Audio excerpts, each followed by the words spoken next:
Welcome to the Sober Strength podcast. I'm Jesse Karajat, certified health coach, fitness trainer, Marine veteran, and founder of Ultim Fitness. Thank you for being here and for showing up for yourself today. If you're new to the show, each week we bring on inspiring guests and top mental and physical health experts to share their insights and stories around topics like mental health, physical fitness, even addiction, and more. And this is not a show for sober people.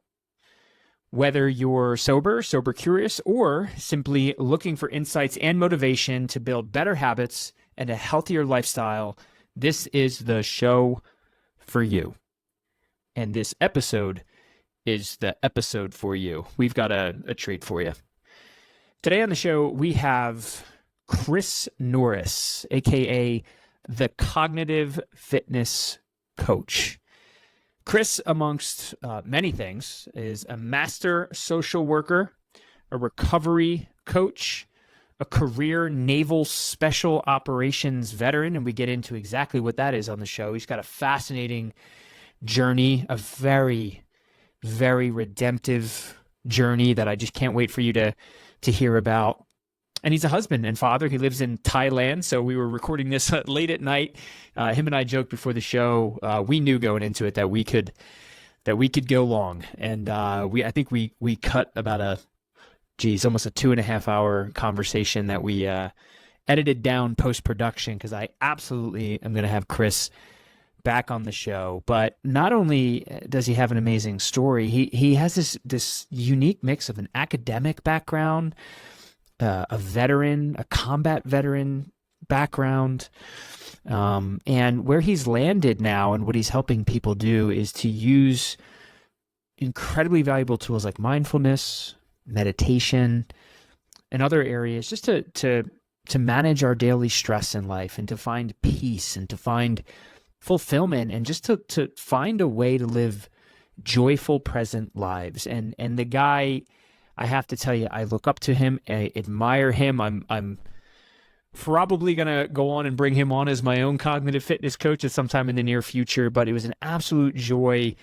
going deep with Chris. I think you're going to absolutely love him. At the end of the episode, we link to his website, any place that you can find him, and just learn from him because he has so much to offer. And that's what we're all about on the Sober Strength podcast, is bringing you amazing people and deep quality conversations to help you in your own journey to live a happy, present, joyful life. So without further ado, it is my absolute pleasure to bring to you the cognitive fitness coach himself, Chris Norris. Enjoy.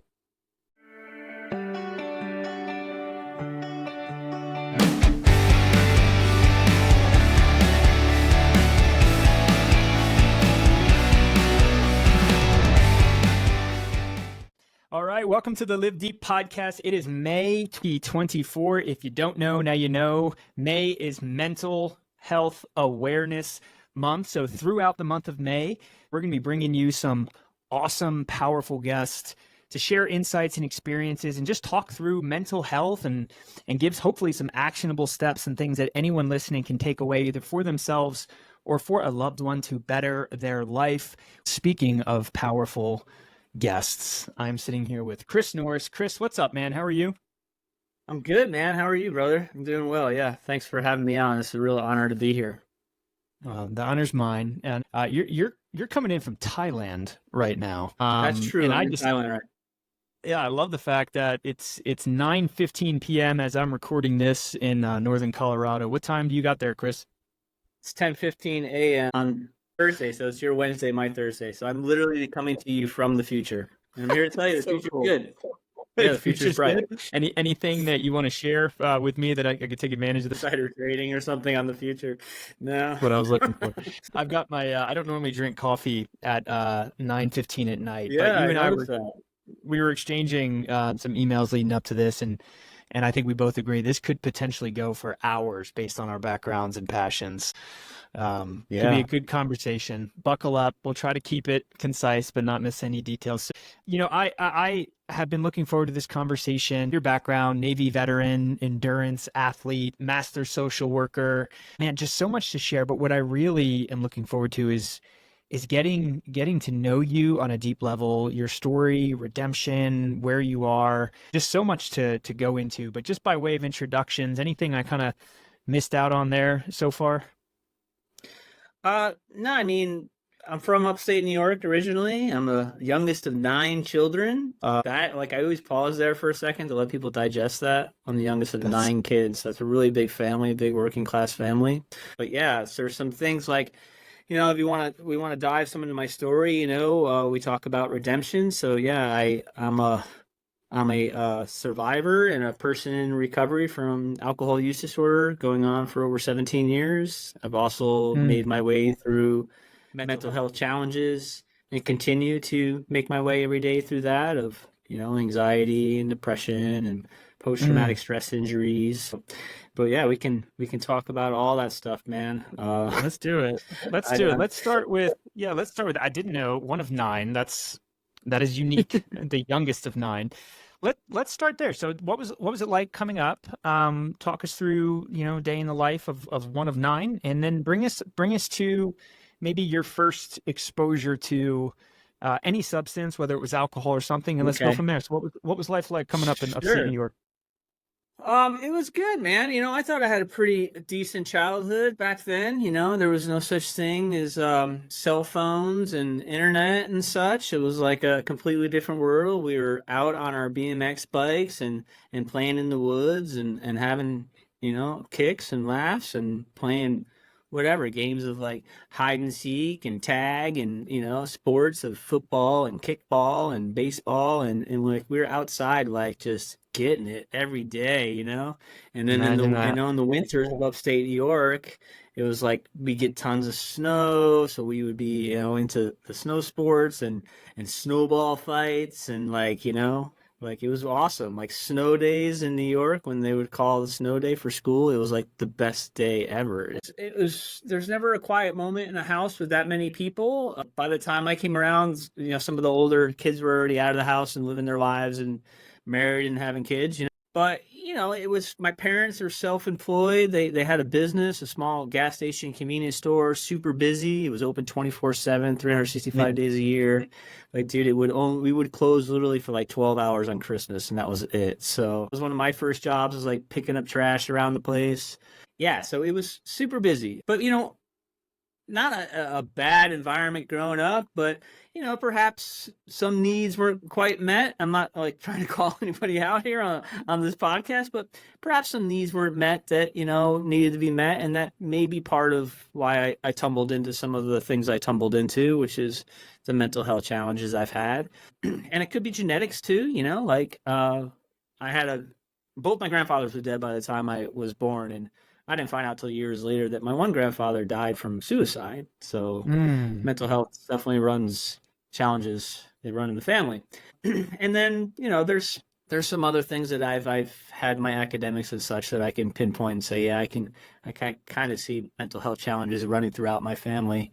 But there was people in my life when I was young that maybe inadvertently put something in me that gave me this idea that there was something wrong with me. Like to boil it all down, like that was like what permeated throughout my being, was that there's something wrong with you, and you can't. When I was can't the really put my first finger on time? what that was. When did you first start to feel that way? Was it conscious and you were aware of it? Yeah, like 10 years old. 10 years old. Interesting. So Yeah. 4th grade, Young. 3rd grade, somewhere around there. 4th, 5th grade.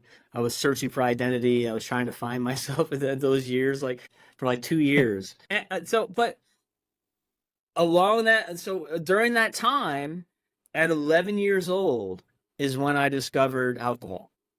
So I started drinking when I was 11. Yeah, people are like, well, that's young. Exactly. So like my parents super busy, 9 kids, probably super tired out. Like, I was just running wild. Like I was 11, 12, 13 years old and be out until the wee hours of the morning. With you know, who? partying with people that were like 2-3 years older than me. Ah, And I remember gotcha. like it was like a badge of honor that I would be at a party and somebody like, dude, how old are you? Like, oh, I'm 12. I'm like, 12? Like, man, this guy can hang with the big boys, you know, or Just whatever. like, I'm dude, like send this boy drinking. home. That's what they should have said. Send the boy I'm home. drinking and smoking and yeah, that young. And I Wow. remember the first time I ever drank. You know, I remember vividly. Like I drank a bunch of Red Label Johnny Walker, and I got violently ill. I probably had alcohol poisoning. I was passing out. I was in and out of consciousness. I remember there was a adult voice there going like, "Is he drunk?" And then I'm thinking like, "Oh no, I'm in trouble." And I got brought home by the police, and I was Mm. really severely hungover for like 3 days. But later on down the road, I took that lack of discipline as being that people didn't give a shit, and going back to like, "Hey, there's something wrong with me, and people don't care," kind of stuff. Mm. And I was like, Yeah. I mean, I was suicidal for years and years, but I was doing it in installment plans, if that makes sense. So I was No, never say going to more jump about off that. the building. I wasn't slitting my wrist, but I was like just like drinking and doing all sorts of crazy shit, not Okay, so how caring about whether I did that. when you if you reflect on high school, was it drinking and drugging, and what was it like in high school? Yeah, I mean, I'm out of the military now, so that waiver I got for MEPS is long expired. So we can talk about drugs. But yeah, it was drinking and drugging, but it wasn't like hard. It wasn't like hardcore drugs. You know, I wasn't like it wasn't hardcore drugs. It was more like cannabis and maybe some psychedelics, and but mainly drinking. Like drinking was always the thing. And even if I was doing some drugs that were like psychedelics or whatever, I remember I enjoyed psychedelics so much because they allowed me to drink so much more. Like, but drinking was Got always it. the thing. Was my whole identity. I was constantly partying, and I was like I began to identify like as a metalhead. That was my thing. Like I had my hair grown out, and I had the jean jacket with like the patches on it and such. And yeah, and we would cut school a lot and drink and drug, and it was like I had no future vision either. It was like as we were approaching our senior year of high school, like I had no idea what I was gonna do. Like I was Mm. pretty sure I wasn't gonna be around much longer. Like I didn't think I would live as long as I did, as long as I have. I thought I'd be, probably dead by 30 or something. And I remember just like people were like studying for the SATs and talking about where they're going to college and stuff like that. And I was like, nothing. Like I had no plans. And I ended Mm. up just working at my parents' place, and I had a little crappy apartment in Schenectady, New York, and I had as I say, a crappy job, a crappy apartment, a crappy girlfriend, like everything was crappy.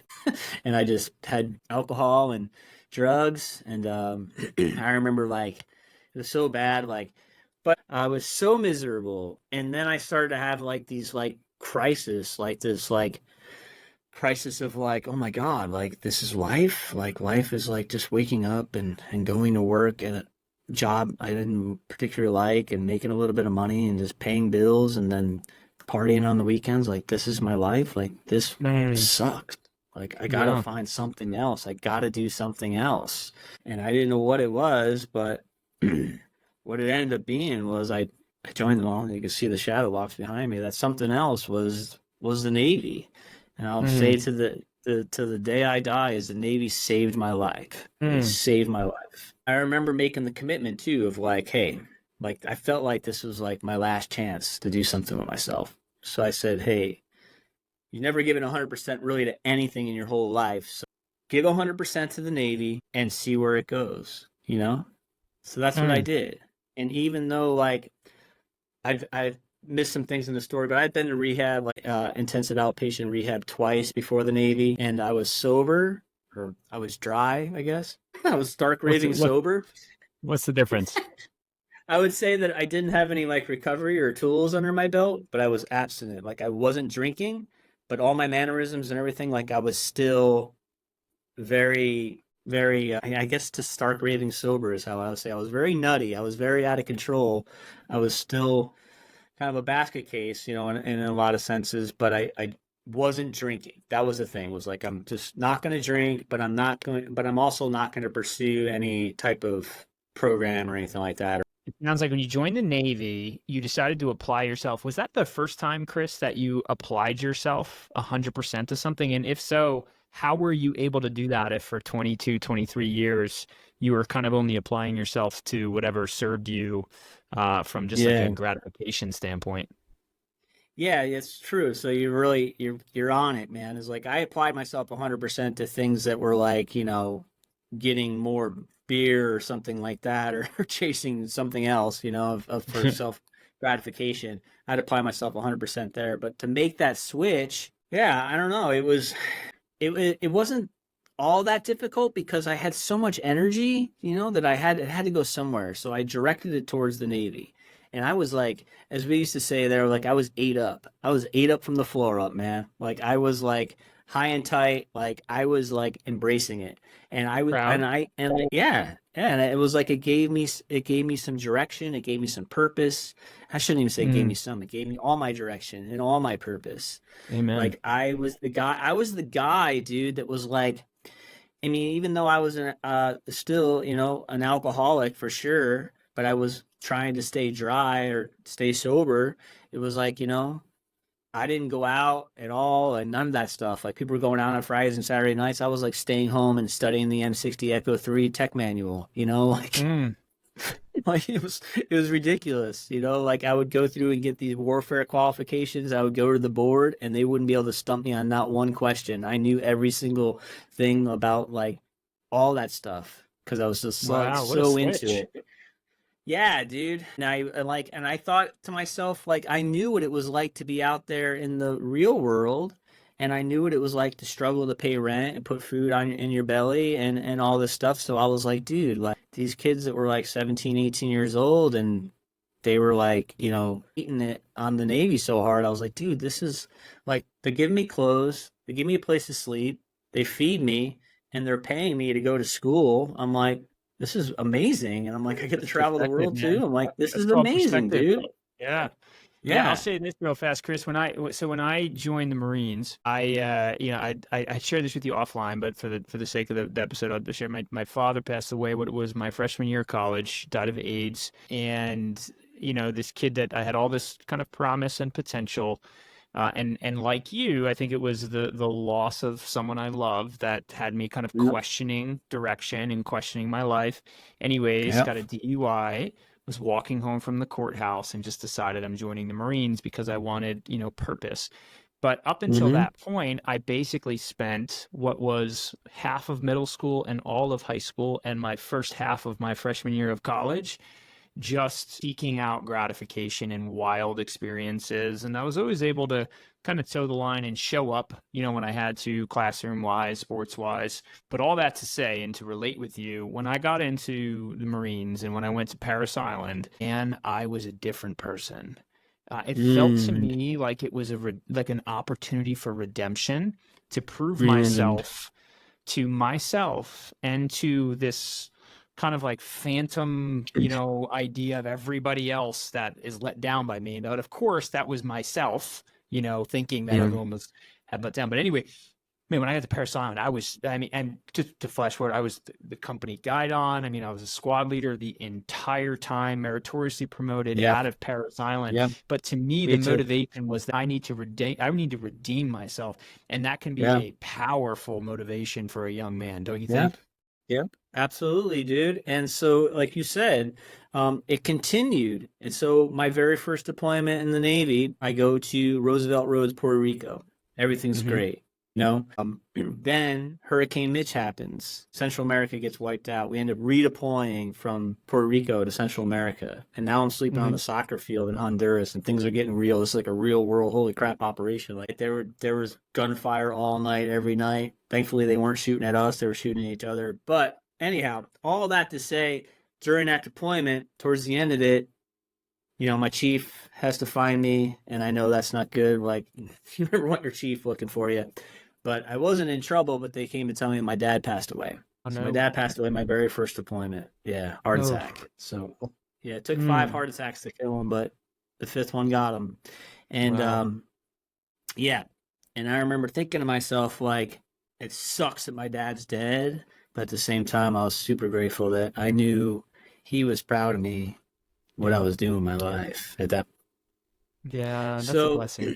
that made more sparks, man. It was like more sparks of like, hey, I joined the Navy, but I could do more. I knew I could do more, you know? Mm-hmm. And nothing against Mm-hmm. anyone that spent their whole life in the construction battalion, the Seabees, but I felt like I could do more. I had more to offer, and I wanted to make a bigger impact in not just defensive operations, humanitarian relief, which is important, but I wanted to go into more of an offensive role. So from my dad passing away and then the following home port, and then I went on a deployment and I came back from that, and I was like, I need to do more, and things happened really quick. I picked up E5 the first time.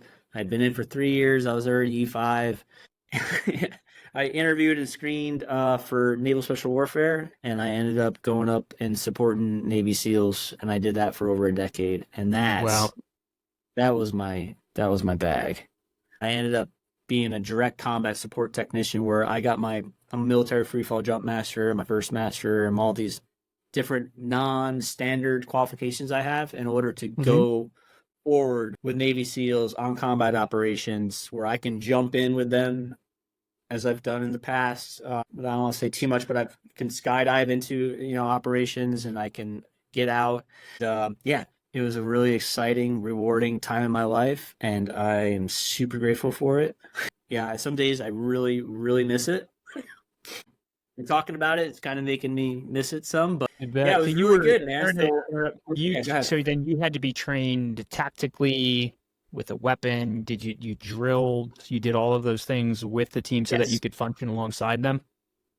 Yes, but Pretty I rad. did all that without being a Navy SEAL, which is Wow. kind of has some comedic moments where they would be like, "Hey, man, you've done this before, right?" And be like, "No, I've never done this." Like, "All right, let's here, come over here," and they'd give me like a quick 5 minute spiel on how to fast rope, and then next thing you know, I'm fast roping out of a Chinook. It's like, okay, Wow. What a cool. Did you ever, like, when you joined the Navy as a 22-year-old, 23-year-old, did you ever think that that would be where you wound up? what's funny is somebody asked me that question on one of my very first combat operations overseas, and it was a Master Chief Navy SEAL. He's like, "I bet you never thought you'd be doing this shit when you joined the Navy, huh?" And Yeah. you know what? I mean, I was a cocky dude back then. I said, "You know what? I had a suspicion I would do something special. So yeah, I feel like I belong here. Like I feel like this was my destiny." And he I was like, love that. "Cocky motherfucker," you know. I love it. I love it. I was like, That's "Yeah," awesome. because I mean, I worked my tail off at that stuff, and it was like my everything. Like I loved it. I absolutely loved it. Like I woke up in the morning like jumping out of bed, man, at 5 a.m. to get to the gym by 6, to pump iron until 8, you know. What is it? What is it about that experience that fills you up and filled your cup and you missed and that brings you so much pride? Like, what is it? I think it's what all humans need. It gave me purpose, it gave me connection, and it was a challenge. I think that's Mm. what everyone needs. It's And purpose, not everyone knows connection, it, and especially that challenge. last one. I didn't think you were going to say challenge because Yeah. I don't think that people know they need a challenge, Yeah. Yeah, we you need know? challenges. We need something worthy of suffering for. Like, let's take on as much suffering as we can for a cause. Mm. you know? Like suffering That with meaning is good for you. if I asked 22-year-old version of Chris Norris, what a similar type question, like what would make you happier? Do you think that you would formulate it that way, or did you learn that that's what gives you motivation and purpose while you were in the Navy? Yeah, it pretty much came from the Navy. I didn't really know what. I mean, 22-year-old Chris, he liked challenge, but the challenges I made were like self-induced suffering that I did with not like endurance sports type stuff either. Like, hey, let's see how hammered drunk we can get and hang out with these Yeah. strangers and take us way off into Neverland, and then we had to try to make our way back through whatever. So it was Yeah. like that was the challenges that I was into, and I did feel like a sense of like adventure and like I conquered something after some of these drunken debacles way back when. But it was Hmm. different in the teams because it's like this purpose of like you have like this collective higher purpose. Like the mission was everything. And everything was secondary to what the mission was because we had a Yeah. model of like we cannot fail. These are no fail missions. The United States citizen, the taxpayer has put this trust in us, put all this resources into us. Like, we cannot fail. We have the only thing that can, the only way we could fail is if somebody screws it up. You know what I mean? So like, Right. we cannot fail because we have all the money, we have all the technology, we have all the training. Like, we cannot fail at this. And these were missions, dude, that like big missions that you would see on the news, and it's like, this is like coming straight from the president, and or what have you, or straight from the chief of naval operations. So they're really big missions with a no fail mindset that no matter what happens, we cannot fail. We cannot fail. So the purpose was right there. And then the connection is like, you have a very deep connection with people that you work with day in and day out, but especially when you face back to challenge, these common challenges. Like, we've been put in these environments where it's like, you're probably never going to feel the same about somebody that, like, if I see somebody that I was like in the combat operations with or a combat environment, like, we have there's that connection there that just probably won't be reached with somebody that I go play pickleball with every Wednesday night or something. I'm going to do an abrupt pivot here and go back to something that you said earlier, because I'm going to ask you to elaborate. So I think if I got the map right here, you said 7 of the years were sober and 4 were not. Did I get that right? So you were sober for 7 and drink. I wish it was the other way, but no, I was not sober for the first 7 years, and then I was sober for the last 4 years. So my story, I joined sober, dry, as I said, and then that sneaky little voice on my shoulder that said, "Hey, brother, you got your shit together now. You're living in California. You're going to school. You're in the Navy. You got a tan. You're in shape. You haven't had a drink in 8 months. You could probably drink again." So it was like, there was folks there that were just like me, that joined the military on a losing streak and brought their bad habits with them, particularly alcohol. Got to the point where I was drinking every single night to oblivion by myself, still getting up early, still going to the gym, still working hard, but I was in full-blown alcohol use disorder, severe. It was getting really, really bad, to the point that like I was getting up in the morning and I was shaking, and I'd have to perhaps have a little bit of the hair of the dog that bit me to get going, So what happened was, let's say before I joined the Navy with 2 DUIs, I was on a trip. So the last day we had some drinks, and normal drinkers did what they did and went back to their room. I'm an abnormal drinker, so I had some drinks and I had the keys to the car. I decided I'm going out in town. So I went out in town and got hammered drunk, and then left the bar, got pulled over, got my 3rd DUI, arrested for my 3rd DUI. Yeah, and the big ouch point too is the plates on the car said for official government use only. So I'm driving a government vehicle, official use only vehicle, and I'm hammered drunk. And that's my 3rd DUI in less than a decade. So I'm like, you're going to jail, dude. And yeah. So I ended up in jail 2007. Also, I didn't cover and during this time, I've been talking to a girl in Thailand for quite some time, and I visited her a couple times, and I asked her to like marry me, and she's on her way to the States. And I'm literally sitting in jail with my head in my hands, and I'm thinking to myself, I can't wait to get out of here, because I'm going to kill myself when they let me out. Genuine thought there. Oh yeah. Genuine thought. Like, not an ideation, like I have a plan, like where I'm going to do it and everything. I was going to jump off a bridge. Yeah, dude. That's how low I was, because I was so sick and tired of just building things up in my life, pulling them back down. Building things up, and things be going well, pull it back down. Build it up, pull it down. And now the periodicity of building up, pulling down was just like, it was just down, and it was like, now I'm just like figuratively like stomping on it with my feet. And I'm like, I've just thrown away a decade, basically, of really hard work for the Navy. It's over.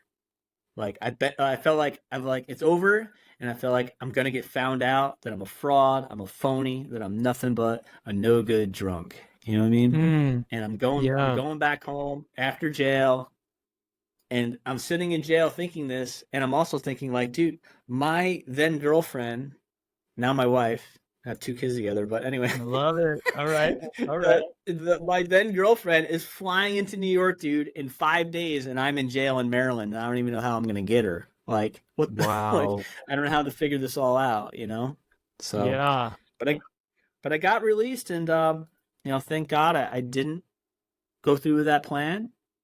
I had a moment of clarity. I was literally driving up the bridge, like the bridge I was gonna like park the car at the top of and jump off of, and I just kept going, and I made my way onto the side of this river, and I like had a like, it sounds weird, but like a heart to heart conversation with myself on the side of this river, and said, dude, like, I don't know what's gonna happen, but you should never ever drink again. You never can drink again the rest of your life, and just see what happens.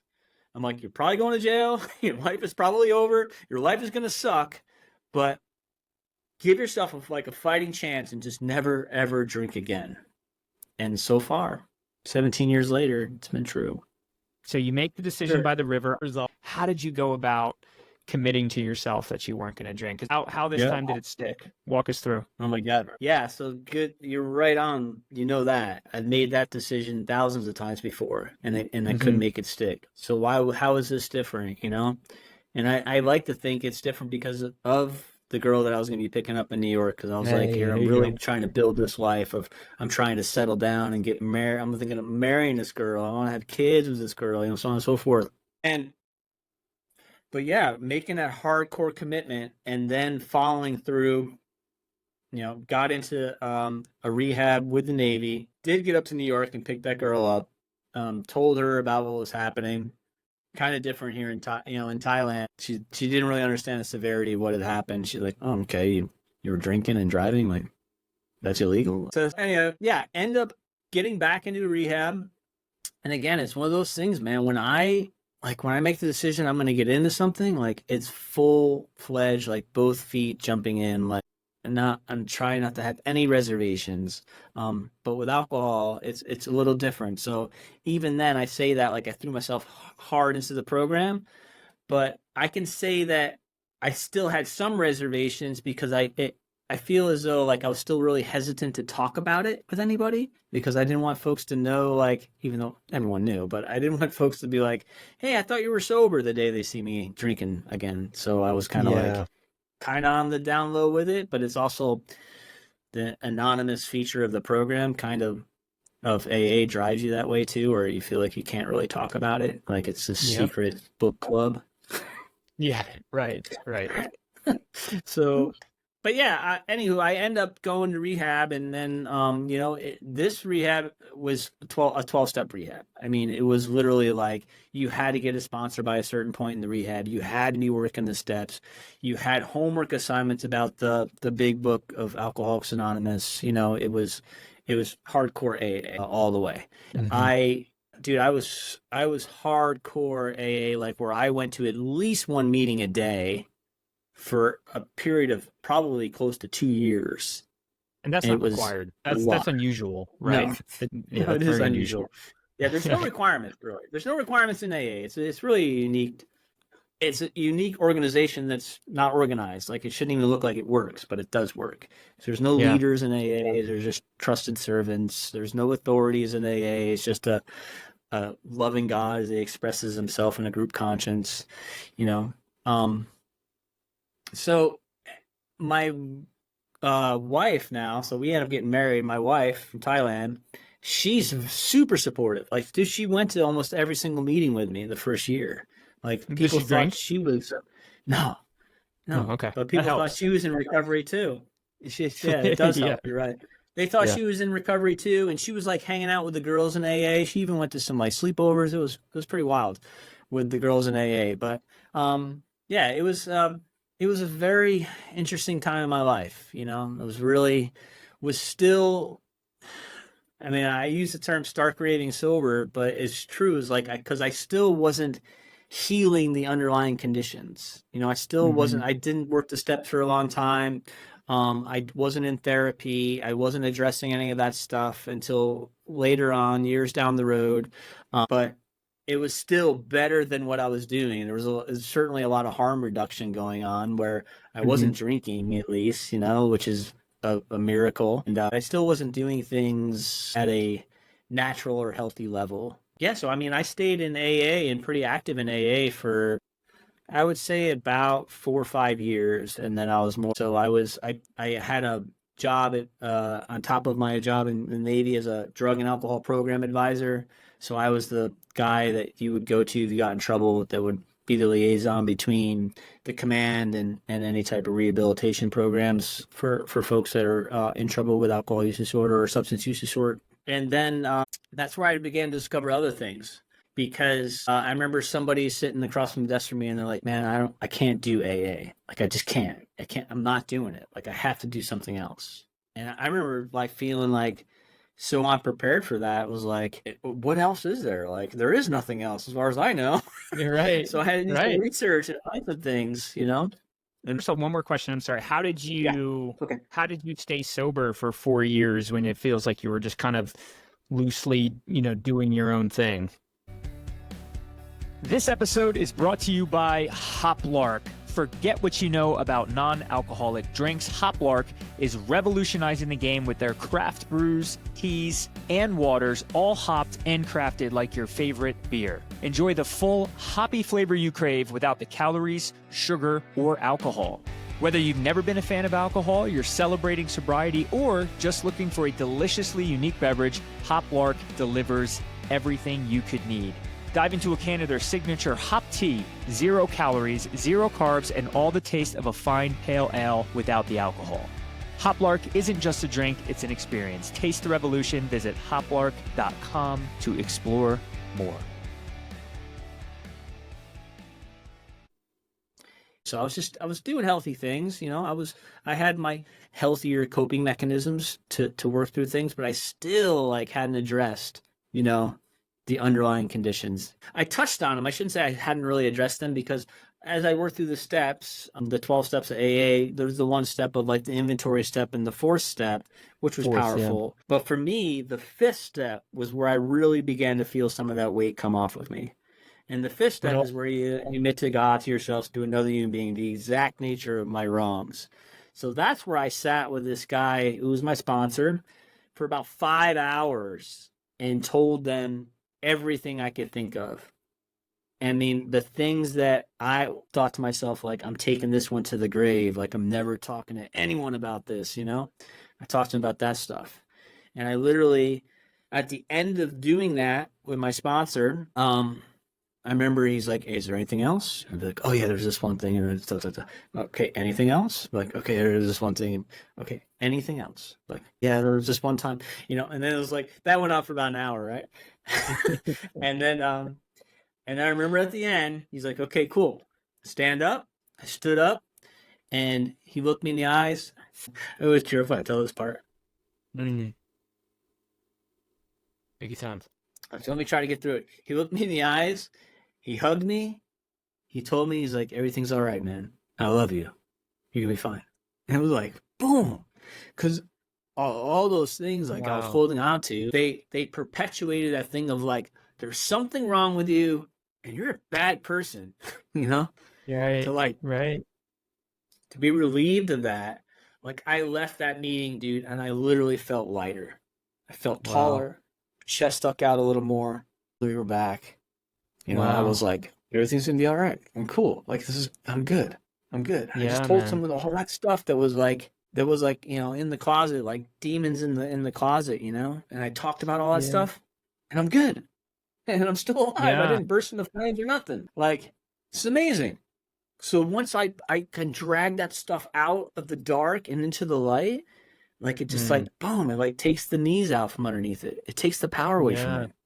Yeah. Did it last? Did that feeling last for a while? Did you oscillate? Yeah. And this is just me kind of projecting myself into the situation, but did it oscillate where that high and that release, did it ever turn into any self-doubt, or did you reflect and feel maybe I shouldn't have, or was it all from there just positive? No, I never felt like I shouldn't have done that, that step with my sponsor. I never felt like that at all. But it definitely goes back to hey, you still can't talk about this with everybody, and you still don't want to introduce yourself as "Hey, Chris, alcoholic, nice to meet you."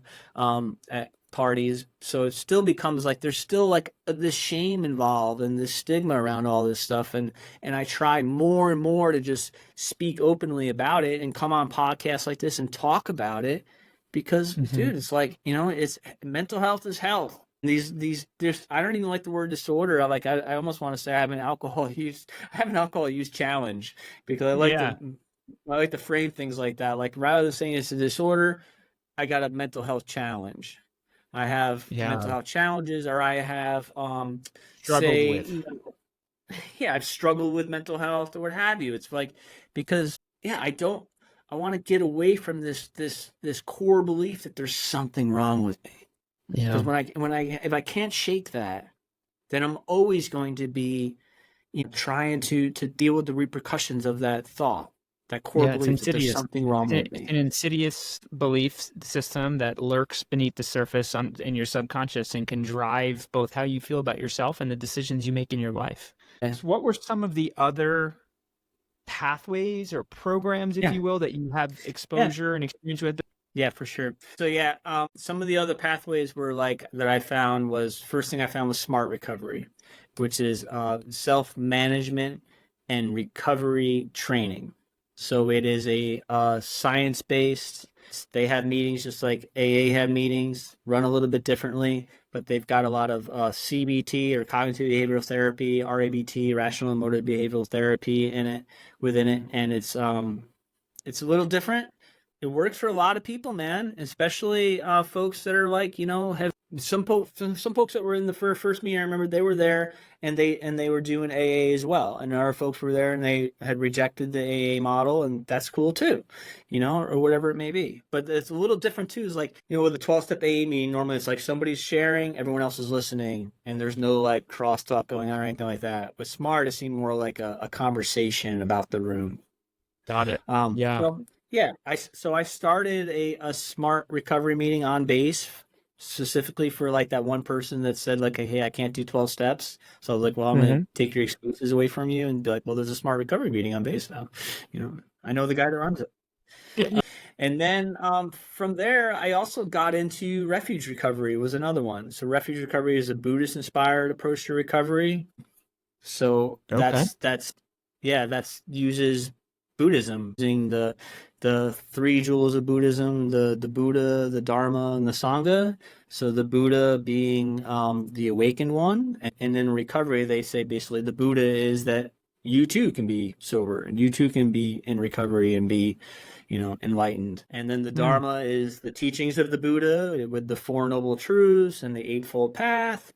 And then the Sangha is community. So as we know, folks in sobriety and all folks really need community, need connection about them. So that's where that comes in. Honestly, like I was first attracted to Refuge Recovery based on like the graphics and stuff. I was like, oh, it's got like a cool look to it. Like it feels like cutting edge and hip, kind of stuff. Yeah.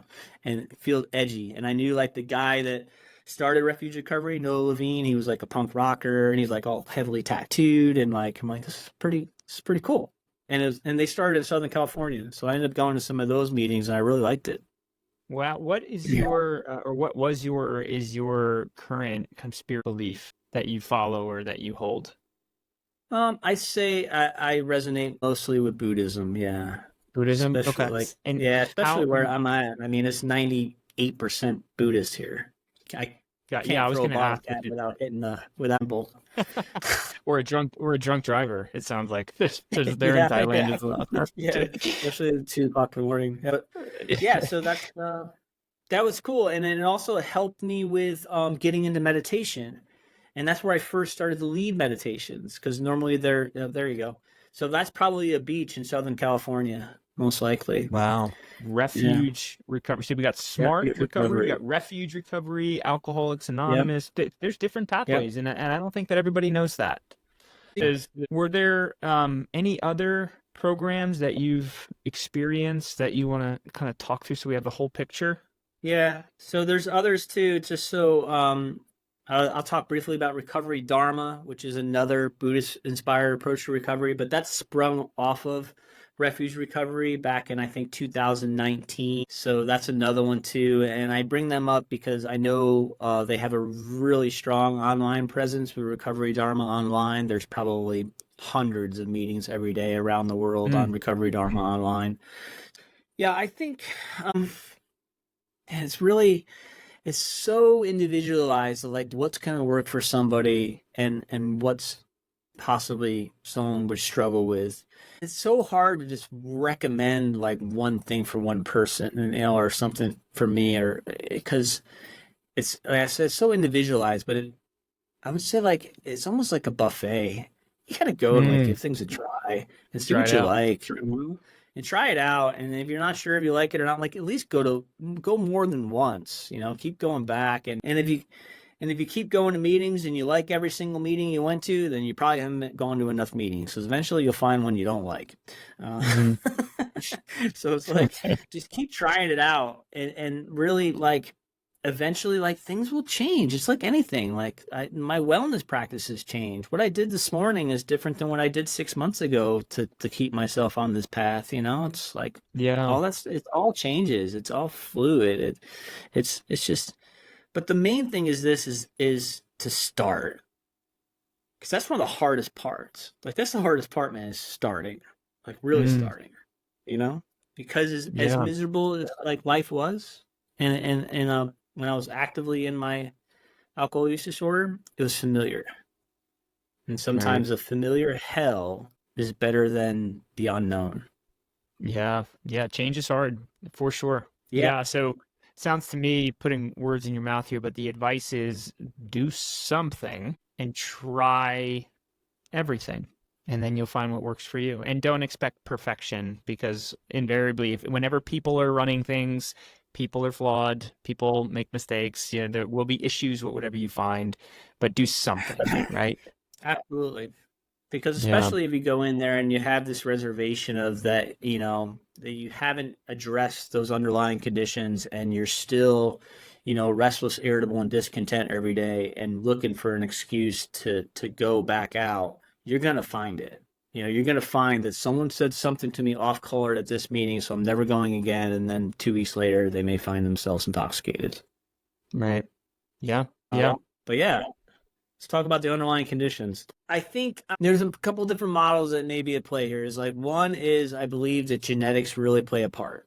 I think I was born thirsty. Like I was born like ready to go, and I took to it like a fish to water. And then there's also like environment coming up and such, and perhaps like not getting my needs met. Some things being, as I would say, told to me or said about me, or I was felt a certain way about myself, because it was like, it's almost like I couldn't put my finger on it, but there was like, something's wrong. Like just something is wrong. Like something is wrong with me. Something is wrong with I don't trust people. I don't, the world's not safe.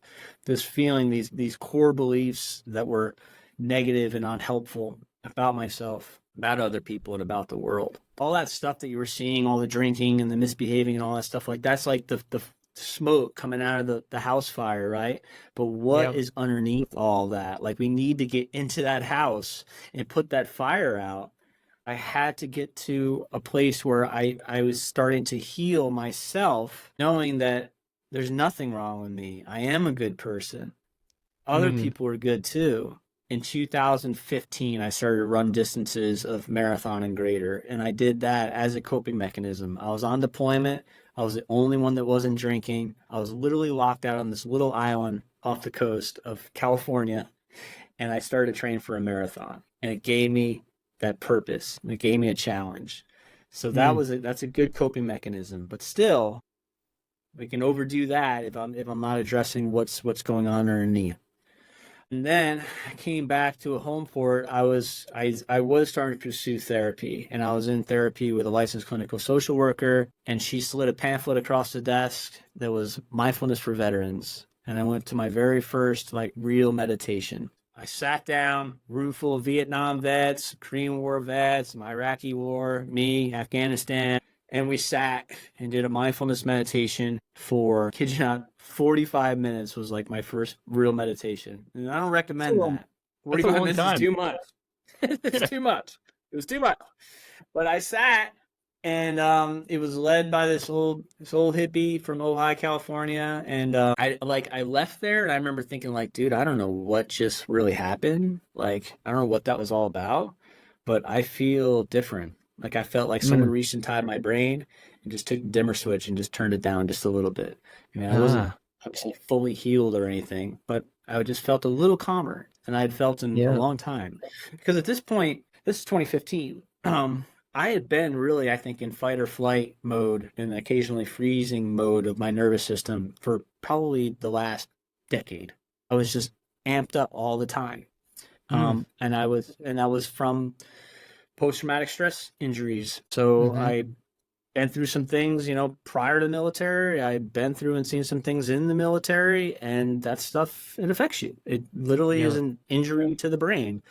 I had some other things of like moral injuries where I don't want to dive into it too deep because of the secret nature of things, but I was part of an operation that failed and people died and innocent lives were lost, and it greatly affected me. I'm sorry. And so I had to get through that, man. That's part of the underlying conditions. So I got into therapy, and I did cognitive processing therapy, where I told that story that I just mentioned in a therapeutic setting with a counselor over and over and over and over, with more and more detail. Say it again. Tell me again. What did it smell like? What was the sound like? It was over and over and over in a safe space, remaining mindful of the present moment, knowing that I'm safe, so that it's like an exposure. I had to write it out. And now, kind of like that fifth step, the stuff that I talked about in that therapy room, the stuff I talked about I sponsored, doesn't hold so much power over me anymore. And then that, combined with a mindfulness meditation practice, I jump 2 feet in, right? All in. I'm all in. So I maintain a meditation practice from that meditation in 2015 up until now, like daily. Wow. I didn't stop. So I kept meditating, and it began to change my brain. So when you said earlier, fight or flight for a decade, it just made me think of a question I want to ask you. What did life feel like when you were in that decade of fight or flight? And then what does it feel like now, and how is it different? I would say life in general felt like on guard. Like I was always on guard. I was always amped up for something.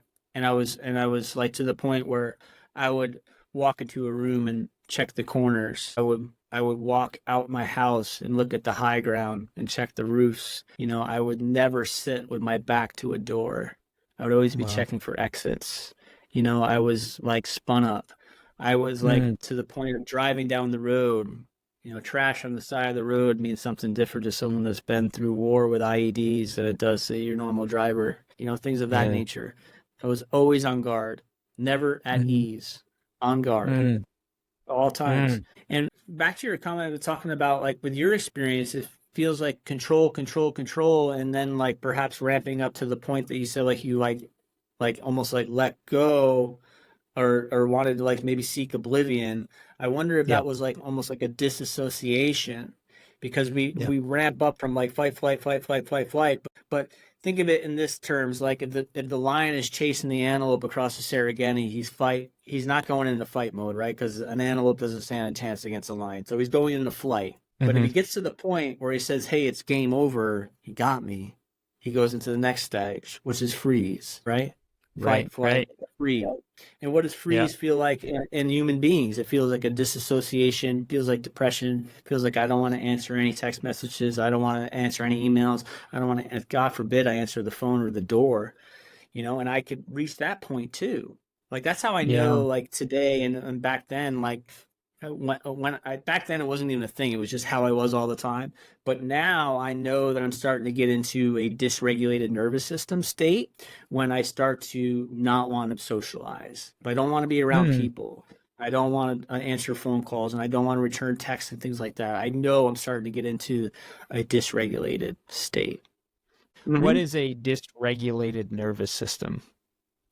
Well, we say so regulated would be like base, like we want that to be your baseline, where you're at ease, you're comfortable, you're sociable, you are relatively happy, joyous, Mm-hmm. and such. I And feel that now way right there's, now. yeah, I feel good. Yeah. So there's like, but that's not to say that there's not going to be stressors, because you need stressors in your life, and stressors are going to come and go, but you're going to elevate and you're going to drop back down, but you're not going to stay up. You're not going to stay up and stay, as you say, dysregulated, where it's like a result of chronic stress or, enough little T's to add up over time, or a big T had happened and you got trauma in your life and you're responding to that. So that would be like say a dysregulation of the nervous system. So in order to talking about my coping mechanisms today are I have a maintenance program, or I do something, not even something, I do probably 2 to 3 things every single day to keep me good. And that usually begins in the morning with either a meditation or a breathwork session, and then cold shower, and then a physical workout, and then another shower after I work out. But that's like I have this pattern that I set myself up in the morning, and then in the evening as well. I'll either do a meditation at night to get me ready for bed, or maybe write some things out. I have some things on my mind, something of that nature. Yeah, and that's changed. So it changes over time. It used to be I would do X, Y, and Z, and now I do Z, Y, and X, or whatever. So you've developed kind of a toolkit that will change. It sounds like you're taking tools in and out of it, moving them around, but you've developed a toolkit which equates to like personal practices, for lack of better terms, that you practice on a daily basis to keep your nervous system regulated as best you can.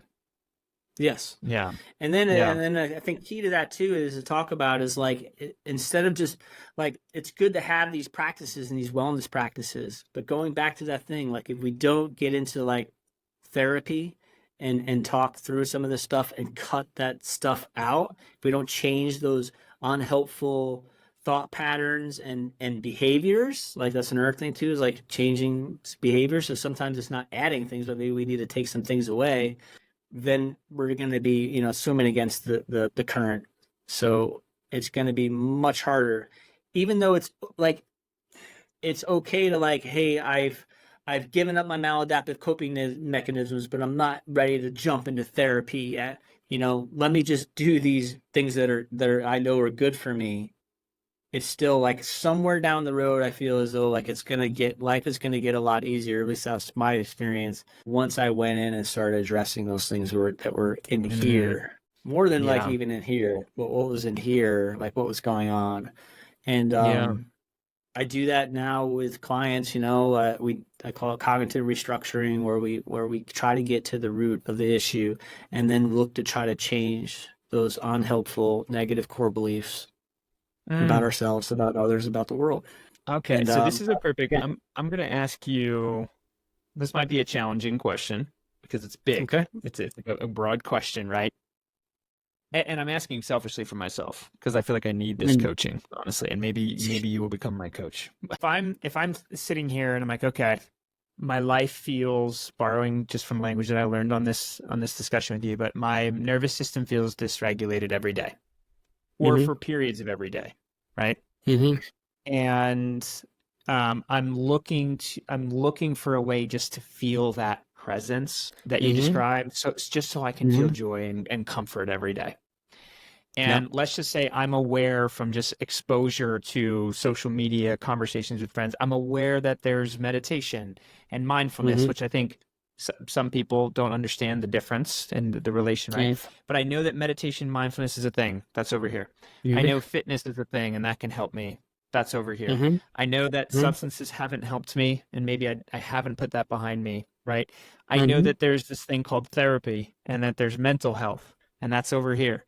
And then there's like all of these stresses and pressures in my life that I have to figure out how to compartmentalize and all these things, right? So if I'm loosely aware of all of those levers that can be pulled to bring me to a healthier place emotionally and mentally, your advice as a coach, how do you bring them together? What kind of advice would you give to that person who's ready to take that step? Yeah, good question. You're right. It's a very broad, big question. So let me try to break it down.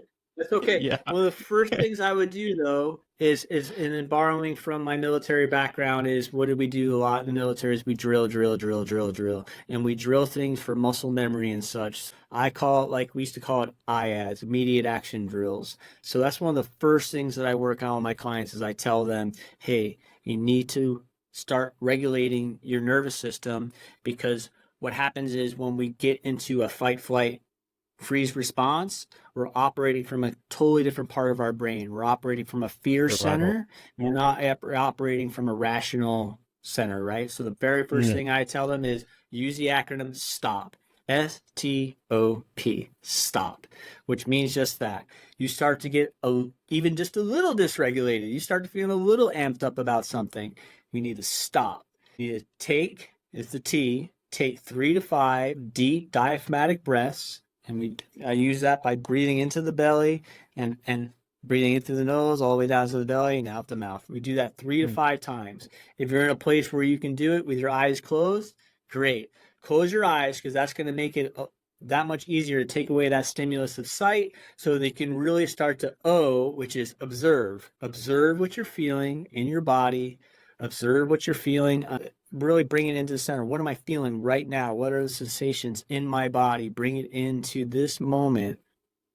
What are the sensations? Later on down the road, we start to say, hey, what are the emotions that are present? Can we name them? Because if you can name it, you can tame it, right?